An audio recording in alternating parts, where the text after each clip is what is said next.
Hello there, sword friends. Today I'm going to tell you about these two swords right here. They're two katanas from Mini-Katana, the T8 series. One is the Radiant Sea, the other is the Harmonious Symmetry. But I have code words for them since I don't seem to remember those names, Mr. Bling and the Leprechaun. I'm going to be reviewing both of them in the course of this video, and the idea here is that I'm going to show you close-ups of the bits and bobs, fits and features. I'll talk about moving them around and practicing doing EI with them. I'll do some cutting with them, and then I will bring one of them to failure, so you'll see how tough the sword is. And that's the plan for the video. The hope is that at the end of it you have some idea if a sword like this is worth your hard-earned money. Mini-Katana has a number of different iterations in the T8 series. A lot of them seem to use the same blade, and so hopefully there's some inference on how durable they are, how well they're built, or what the construction is like that you may be able to apply to the other models in that series, even if they're not featured in this video. Anyway, before I go further, a couple quick caveats. One, these are free review samples. They were sent to me from Mini-Katana for the purposes of this video. If you think that makes me biased, then you know at the start. The other bit is you should know that I am a swordsmanship practitioner. I study Japanese style swordsmanship. I've done it for a hot minute, but I don't consider myself an authority figure or expert in the subject. And so keep my musings and ramblings with that context in mind. Now, I'm also going to move these swords around. I told you what the plan is. I'm going to do some dangerous stuff too, so don't go smacking swords on metal posts in your backyard. It's a poor choice for you and the katana. But I do want to note as well price here before I go too far. These are $600 normally on Mini-Katana. Sometimes they go on sale, but in my mind I have to think of them as $600 swords. So at the end, and as you watch this video, think about that in terms of, are they worth it, are they not? But I'll give you my thoughts at the end of the video after I've shown you all of the things. So without further ado, I'm going to move on with the bits and bobs and fits and features. Now I'm going to talk about both of these fits and features at the same time. The Mr. Bling has a kind of ocean theme, and the Leprechaun has like a key frame kind of fret thing. And both of these themes are historically accurate. I don't know about the presentation exactly, but you could find kind of sea wave or sea themed fittings from historical Japanese blades, as you can also find this kind of intricate key fretty kind of design as well. So both of them have their place in history. Anyway, the fittings themselves actually seem reasonably well done. They are not from the same parts bin as everything else, but I have seen these fittings on other swords from other manufacturers. So they're not exactly bespoke to Mini-Katana, but they are less commonly used and slightly higher end, it seems. I can make out specific details in a lot of these. So there's the key fret and the sea wave both have really, really clean casting, and by that I mean I can make out little fine lines in the waves. A lot of times fittings are cast in a way that is kind of muddy, and a lot of the little intricate details tend to get lost. They do seem present here. The gold is braggadocious, they have a sense to them that you either like or don't, but at the same time the casting quality does seem pretty decent. On the key fret version, it doesn't seem like they're cleaned out all the way between the frets. So if you took a file and cleaned out some of them, I think it would look a little cleaner. At the same time, it's really not bad, and there's a lot of detail in here, which frankly I appreciate. It can't be easy to manufacture these reliably. So I happen to like both of them, and I do think that the fittings overall are quite good. On the Kashira side, though, specifically, if I talk about either one, both of them have basically the same pros and cons. The fittings themselves seem clean. They seem really well done. At the same time, they're fit with just a slight ledge around it. This is, I would call it C+ performance in the general tying and shape here. Ideally, the planes are completely flush with the Kashira. This end cap here shouldn't have a ledge as it transitions to the Ito. It's really hard to do sometimes, and very commonly there are ledges here. This is not uncommon in swords that are $600 or $1,000 or $3,000, unfortunately. Very seldom is it done to perfection. In this case, though, it wasn't so bad that it caused any discomfort. I can't say that I really noticed it much while I was moving it around. It's very easy to become irritating since your palm often rests on the Kashira, or your finger touches it, or it rubs on you in some way. So if there's a sharp hot spot there, it tends to be very irritating. In this case, it wasn't uncomfortable at all. And both I practiced with Mr. Bling quite a bit more. However, I would say I practiced a fair amount with either one of them, and neither one caused any discomfort. As I move up from there, the knots don't stand particularly proud. They're not supposed to. The Ito is also reasonably tight. I wouldn't say it's super tight, but it is sufficiently tight. Again, I'd put it in the C+ performance level, and that sometimes they are laughably loose and they move around. But ideally, if I'm talking about what is A-level performance, that means that I could stand on one of the knots, one of the little crisscross patterns on the handle, and it wouldn't move. that isn't the case here. I can push them relatively easily. Well, not easily with my hand. I have to apply some amount of force, but over the course of moving this and playing with it over a season or so, I haven't found it to really come loose. And like I said, I've actually practiced with Mr. Bling a fair amount through the seasons, inside, outside, at the dojo, and I wouldn't say that it came loose or diminished in any way. Now, it isn't super tight, but it didn't come loose. The kashira didn't come off. None of the problems that are associated with loose ito really represented themselves, and it stayed pretty stable. So that's why I would say it does an okay job. The diamonds do move around a little bit, but they're not too bad. In both cases, one has black same, the other has green same. The nodules don't appear particularly large. Both of them are panels as well, so they're not full wraps of samegawa. The same isn't rested inside a little channel, and I don't see hishigami used. I could be wrong on that, but I didn't see any hishigami on here. I think this is a little bit of a miss for the price point. The handle, I think, would be a little bit more shapely, and I think the ito would have been a little tighter if those were used. It would cost a little bit more, but at $600, you're kind of in the medium-high range. You're still well in the medium. You're not quite at the low end, but you're in the medium range, and hishigami is used on some swords that are $300. I think it would be a welcome addition here, as would be channeling, though it's worth noting that the way the panels are done, they don't stand proud, so there's no like jutting look where the panels of samegawa are standing out or anything. The handle doesn't look poorly shaped, and it didn't feel bad in the hand. It's a little bit straight. Some people might like more curves, but I didn't find it to be problematic at all. Anyway, both of them have a pleasant theme. One has black ito, the other gold. I thought the gold didn't stain well either, so I handled it quite a bit, and it still looks actually pretty clean, which is appreciated. As I move up to the fuchi area on either one, again, both of them have very slight ledges, same just as the kashira. It'd be better if they lined up perfectly, but they're not lined up in a way that is off in a way that causes discomfort. Both tsuba, as well as I move up to that area, have the characteristics I've already talked about when it comes to the fitting sets themselves. Neither one of them are bad. And I would also note that this key fret one is not so sharp. It wasn't a cheese grater. It looks like it could be a cheese grater if you choke up on the grip, that it could cause discomfort. I didn't find it to cause me any discomfort through the course of using it. It didn't make my fingers bleed. It's close enough where, I don't know, it's like sitting on a bed of nails or something, where there's enough pressure across my skin that nothing tends to actually get caught or cause any problems, and it still has a pretty cool look. And also, the tsuba of the key fret one has a cool look. When you lay it in the sun, it shines through and makes some cool patterns and stuff. I happen to think that this one has some nifty dimension. It's also worth noting, tsuba-wise, that the key fret one might look delicate, but I threw this thing at a tree and it bent instead of broke, which doesn't suggest to me that it's necessarily like super strong, but it tells me that it could probably absorb a strike and protect your hands, which is what it's supposed to do. It's not supposed to survive necessarily unscathed, but ideally it bends and not breaks, and that's actually what happened to this guard while I was yeeting it at a tree. As I move on to the blades, both of them have very similar blades, and this kind of choji, large, like kind of larger scale choji hamon kind of pattern. It looks like controlled chaos, and it's really beautiful. Now the polish on here has a really excellent hamon, one that I don't see often represented in well, out there in the wild very often. It's not a pattern that you can often order. I don't see it often, I guess is what I have said 3 times now. But I think it's beautiful, but I think the polish is also too subtle. It'd be great if it was brought out a little bit more, if it was etched a little deeper, so that polish stood proud a little bit more, stood out a little bit more in just about any light. Mr. Bling and the Leprechaun both looked about the same, but like I said, I used Mr. Bling a little bit more.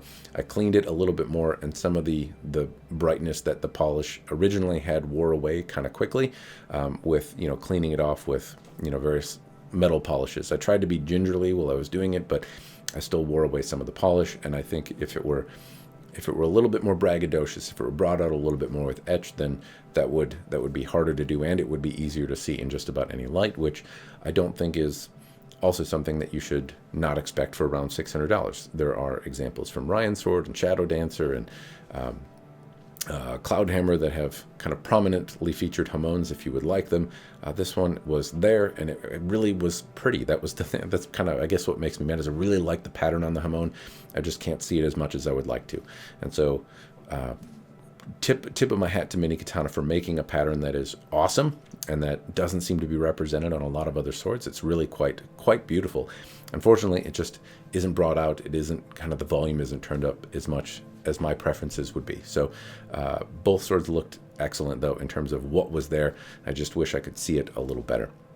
Both swords came really sharp. Both swords had kind of a Shinogi Zakuri style geometry, and came with relatively the same sharpness, no bohis. They seem to be consistent, and that seems to also be pretty much the case. It looks like the fittings and saya change across their T8 series, but the blades themselves appear to be pretty much the same, at least as I was looking through the example. So if you like this blade, I guess that's good news. If you have the ability to etch it yourself or polish it to a greater degree, even better, because I think there's a lot of prettiness in the blade that I happen to really like.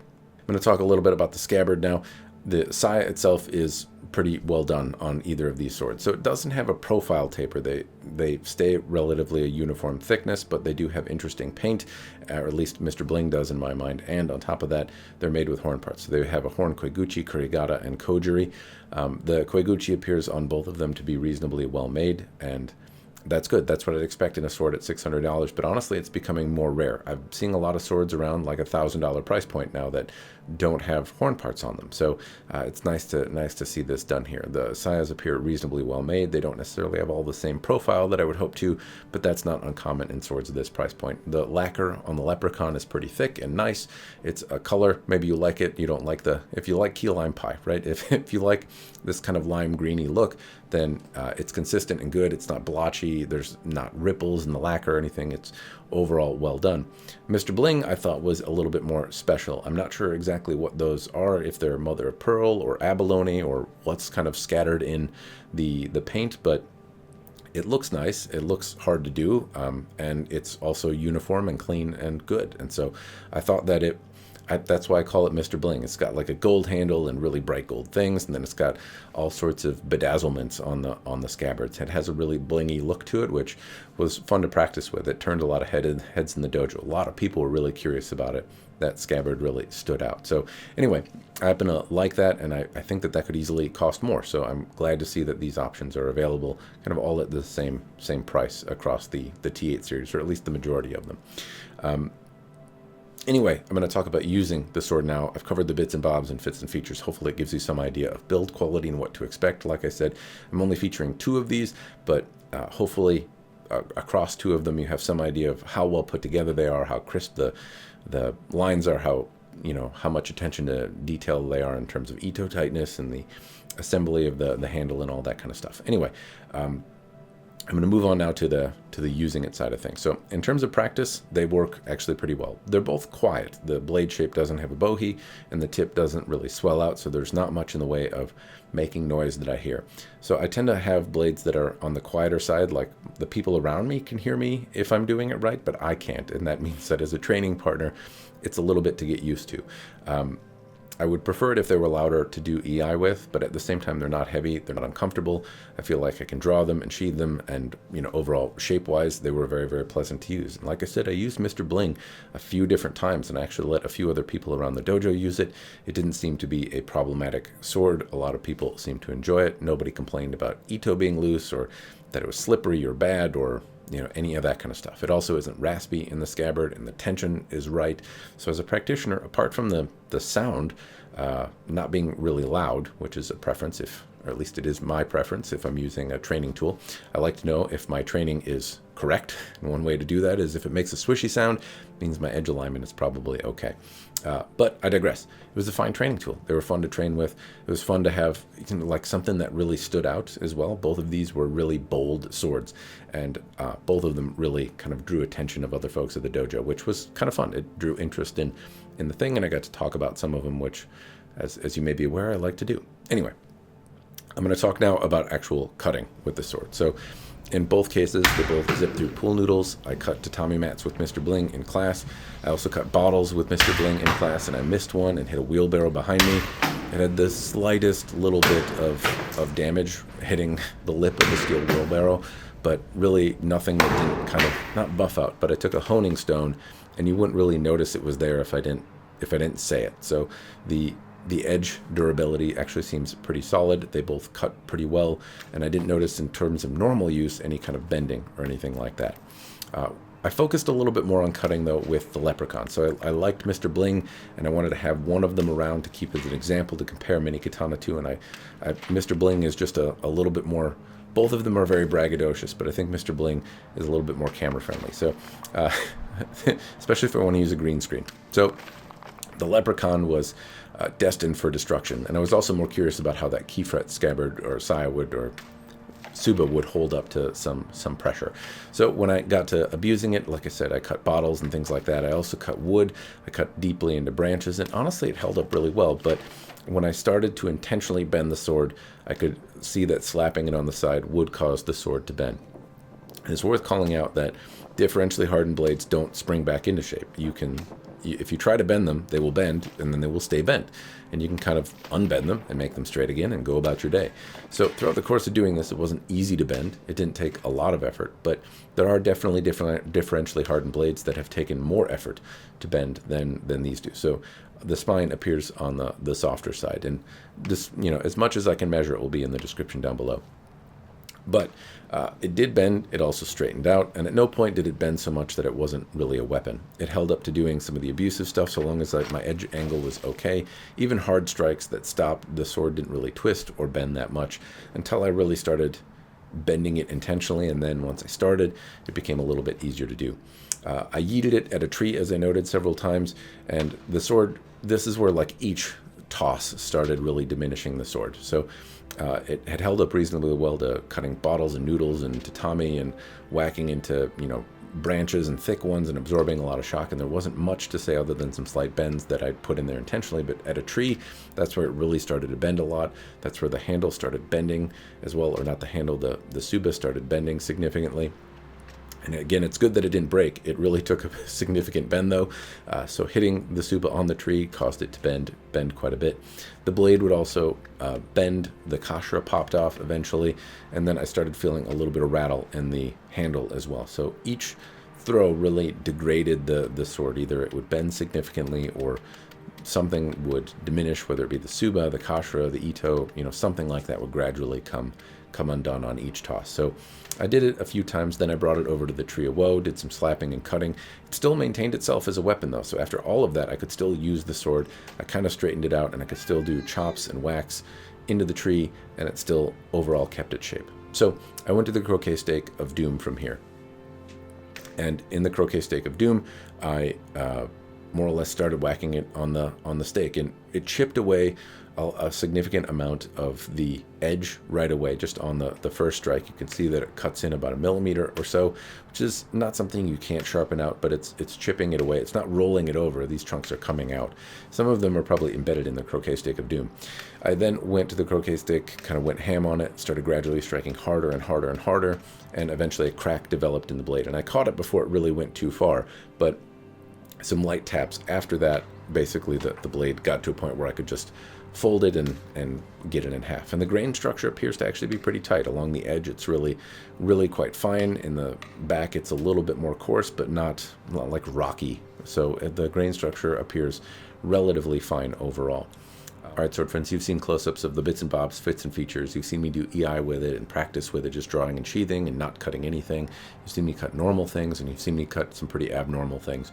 And at this point, hopefully you have some idea of if it's worth your $600 or not. But it's time for me to answer that question myself. And the short answer is no, but the long answer is maybe. And let me explain. So I don't think Mini-Katana is just presenting enough value for me to immediately say yes. And as I look at these swords in comparison to other things out there, all of the features are present in one way, shape, or form, maybe not in combination, but in one way, shape, or form on some other stuff out there for a little less. I've seen things that offer similar kind of blingy fittings for around $500. I've seen things with better polish for $500. I've seen things with more durable blades for $500. At the same time, Mini-Katana has their own unique combination of things here. I do think that the sword is well built. I like the scabbard. I like how it drew and sheathed. It wasn't as loud a training partner as I'd like, but maybe that isn't important to you. It still wasn't raspy or uncomfortable to use. The Ito held up. I'd like it to be tighter, but I'm a broken record when it comes to that. And so it didn't loosen over time, and also drew a lot of attention. It's fun to bring Mr. Bling in particular to the dojo. It draws attention. People want to train with it. The sword wasn't as durable necessarily as some, but it's a differentially hardened blade with a really braggadocious hamon on it. It looks really pretty, and it holds up well enough. I did some very abusive things to it, and it stayed straight, and it stayed sharp. I also, like I said, I missed the bottle, or cut the bottle and hit a wheelbarrow. Very little was to be said afterward.